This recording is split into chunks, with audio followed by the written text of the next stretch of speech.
She leads a truly fascinating life, which you can read about on her website. And she also hosts and produces a show for Brighton and Hove Community Radio called Your Voice Matters. She's here to indulge us with one of her vignettes. Please welcome Jilliana Ranicar-Breese.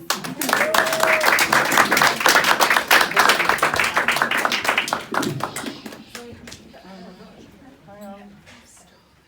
Not quite ready.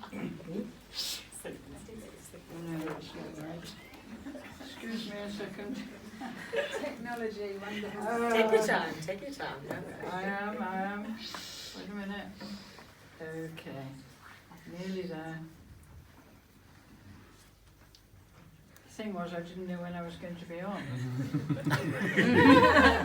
Keep you on your toes, Jilliana. Yeah, I don't know if I'm using the mic or not.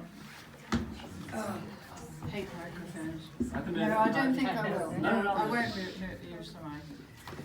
Okay, first thing is the salon. It's the first Tuesday of the month, and it happens to be next Tuesday. And I have a special compere, MC I should say, I can't pronounce his name properly, Ricky Tarascus. And I also have a guest coming specially from Paris, telling his stories, and his name is Luc Monod. He will be speaking in English, of course.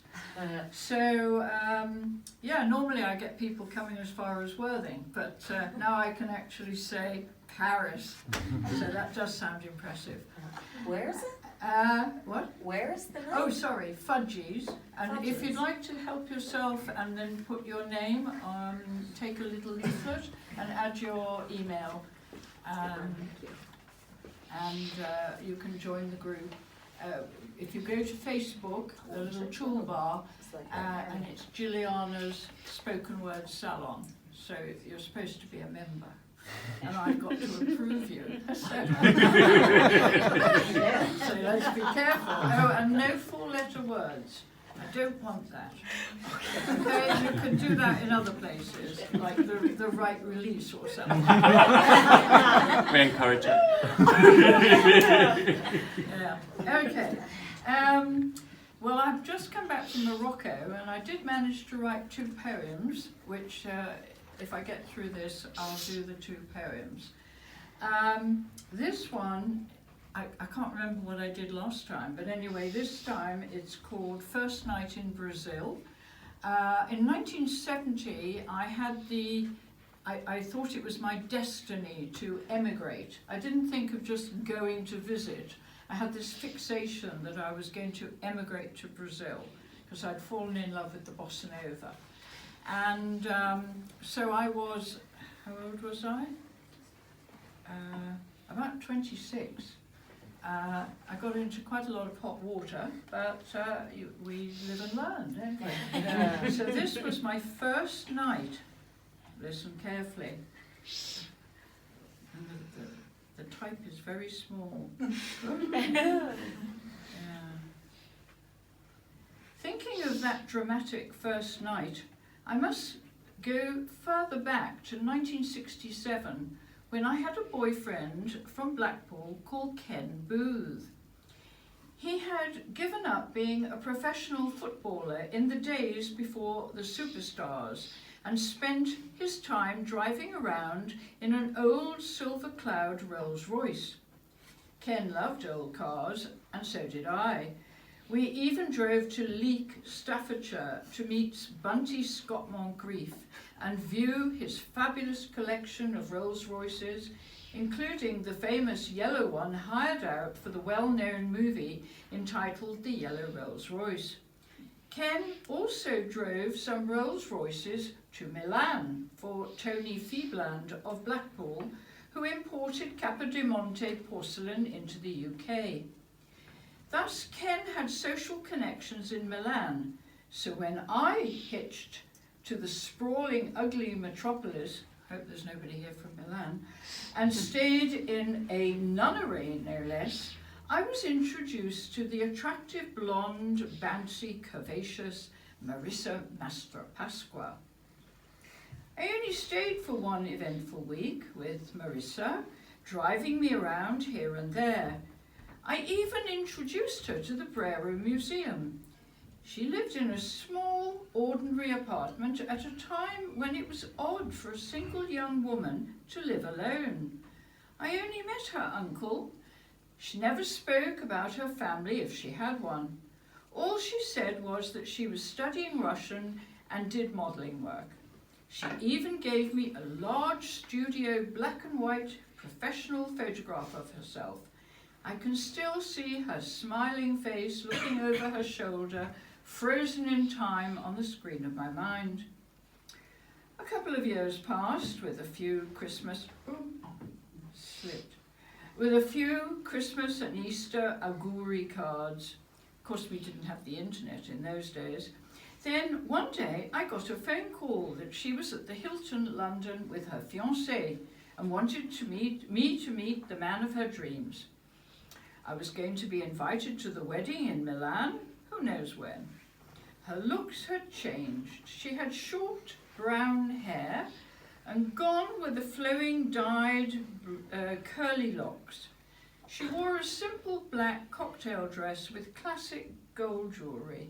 This was another sophisticated woman I didn't know. I told her I felt compelled to go to Brazil after falling in love with the Portuguese language and the bossa nova of Jobim. I had joined the snobbish Anglo-Brazilian Society for Contacts, had opened a Bolsa, that's the Bank of London and South America, account, and was going to Portuguese classes at the Casa do Brasil under the auspices of the Brazilian Embassy in Lancaster Gate, close to my Bayswater flat. But it was then she told me she had a first cousin called Franco, who was a sports journalist in São Paulo. I flew in from London to spend one night there, that's São Paulo, dumping one of my 2 large suitcases at the British Embassy before speeding off to Iguaçu to see the waterfalls, Asunción, the capital of Paraguay, and my final destination, Buenos Aires, before returning for 2 weeks to stay with a Brazilian family. It had been formally arranged by letter via the society in London. They lived in luxury in a wealthy suburb with manicured garden and servants, far from the cardboard city and street children like Pichot, in crime-ridden downtown São Paulo. I had got a 10% Aerolíneas Argentinas open return ticket, having worked for Global Tours for 2 years. The fare in 1970 was £450 to the furthest point, BA, with all the stopovers based on air mileage. Today, in 2016, the price is more or less the same for return without the stopovers to Brazil and Paraguay. So, armed with Franco's phone number, I discovered at the British Embassy that there were more phones than phone lines, and the helpful secretary could not get me a hotel for one night. Of course, in those days we didn't have Booking.com and Facebook, and so today it's easy to get a hotel. Never thought of a hotel in 1970. This was the era of prior to Booking.com, when the only guide, apart from the upmarket Fodor, was Fromer's South American guide on $5 a day for the savvy traveller. In desperation, I called Franco, my saviour. After all, I was his cousin's good friend. She had written to him, introducing me, and he had written back in perfect English, welcoming me and even offered to put me up. The embassy were on the verge of closing for lunch and couldn't help me anymore, so I had to contact Franco. Franco and I had lunch, and I knew instantly he was a bore, but I needed a bed. With hindsight, I should have asked him to find me a bed for the night in a hotel. My mistake. He drove me back to his lair, a concrete tower block in downtown area of the city. I observed there was a man at the desk in the foyer. Franco took me up in the lift into his minuscule male abode, without any taste, of course, of bloke pad. It was autumn and chilly, so he put the heating on. He promised to send a telegram that I had arrived safely to my father's wealthy self-made friend who supplied all the lingerie to Marks and Spencer's, my Uncle Phil. Well, he wasn't really my uncle, but I called him Uncle Phil. Franco put me to bed and carefully wrapped me in a blanket. It was chilly in the pad, with concrete walls like a prison cell.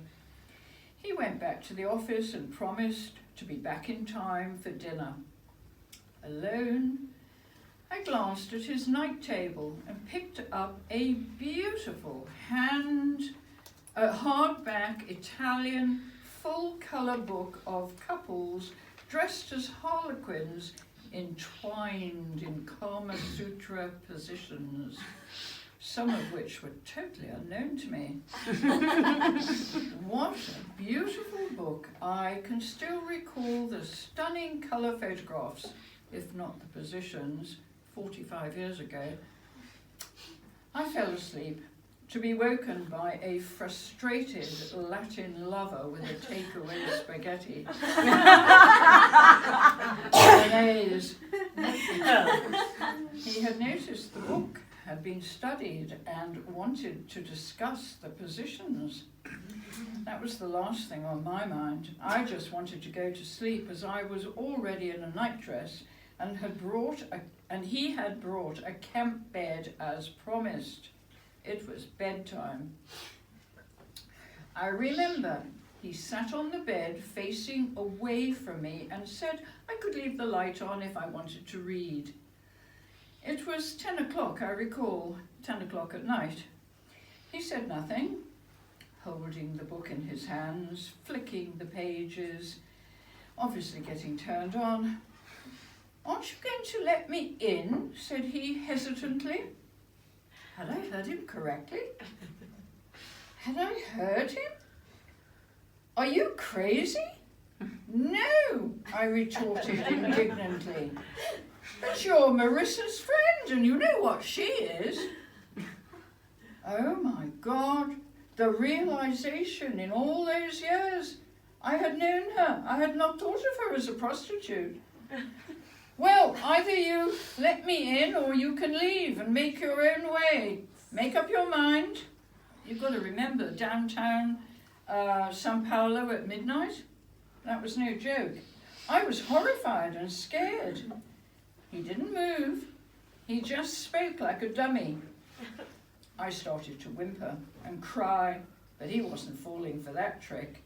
Then I howled and I went hysterical, making a loud noise. He got worried, telling me to be quiet because of the neighbours. I howled even more, even louder. An hour went by. God, it was exhausting. Me crying and howling, and it wasn't funny at the time, let me tell you. And he sitting like with his erotic Bible. I was exhausted with my theatrical performance. I got up very unsteadily and he made a gesture to touch me as I walked past to the bathroom to get dressed, but more likely to stop me from falling because I was in panic mode. And being a frustrated opportunist, he could not cope with the situation. I got dressed in the dimly lit bathroom and he was still sitting on the bed, watching me slide my big suitcase along the cold tiled floor to the door and exit. Somehow I got into the lift and down to the foyer, collapsing hysterically on the floor. In a garbled melange of Latin languages, I tried to tell the concierge, who was probably from the northeast, that I needed a bed for the remainder of the night. I think it was about 2 o'clock by this time. Just then, a gang of young Brazilians came in, laughing and joking, and became very concerned seeing me hunched up on the floor. They spoke English, and one of the girls said I could share her bed despite having a wooden door under the mattress because she had a bad back. But did I mind? Was she kidding after my psychological ordeal? A Brazilian would never have treated you that way, they proclaimed. Then Franco showed his face peeping down the well of the stairs. I pointed, there he is, and they all shouted how disgraceful his behaviour had been. Shame on him, he was a marked man. He cowered like a frightened animal and fled back to his miserable cell. The group then took me to a local nightclub and plied me with whiskey tots. We had a great night, full of gaiety and laughter. And I got no sleep, and I left on the plane with their help to Iguazu the next morning. It was a night to remember, and I recall it in detail, vividly, 45 years later.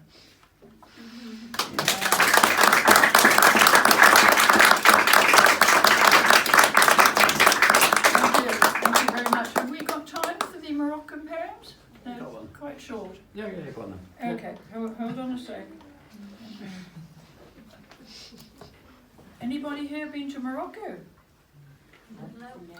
No. Well, this is north of Morocco.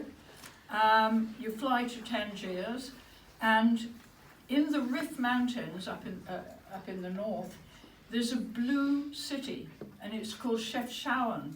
And ever since I'd seen the photographs, because blue is just about my favourite colour, ever since I'd seen these fabulous photographs, I had to go. It was literally number one on my bucket list. Perfect place for a photographer, and it's quite a spiritual place, and it's also a hippie hangout as well. A wonderful place. So do recommend it. The blue of Chefchuen. Oh, that means something like the peak of the hills, something like that anyway. Number one on my bucket list. My promised dream destination after seeing photographs of the inspirational blue, the spiritual blue, the calming blue, the cleansing blue, the enrobing blue surrounding my soul. Brought by the Jews in 1492, the beginning of the diaspora centuries ago, long gone to the promised land, but their spirit lingers in the blue of the Mellah. So much choice in the blue, riads, dars, hotels, in the Medina or its surrounds. Randomly, I chose a dar, that's a guest house by the way, blue and artistic. It beckoned me in cyberspace. The photographs attract me to click the button. My dar is in the Mellah. Synchronicity in cyberspace. The enticing blue envelops my soul. Not my hidden Sephardic roots, but my quest for knowledge, my hidden identity. The blue awakens me, silently lures me into the Rif Mountains, into the pure fresh air, into peace. Far away from Islamophobia, far away from terrorism. The Imam wails 5 times daily, the call for prayer. I will return to the blue, inshallah.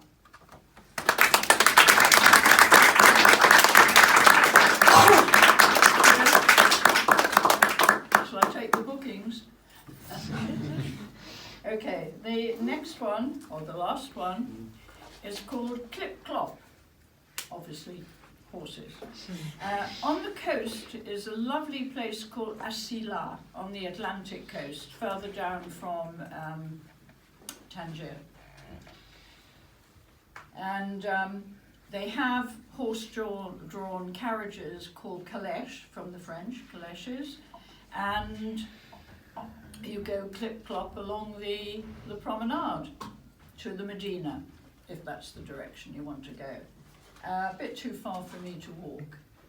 And the price was 50 dirhams to rip the tourists off, and if you were a local it was 30 dirhams. So naturally we wanted to pay 30, not 50.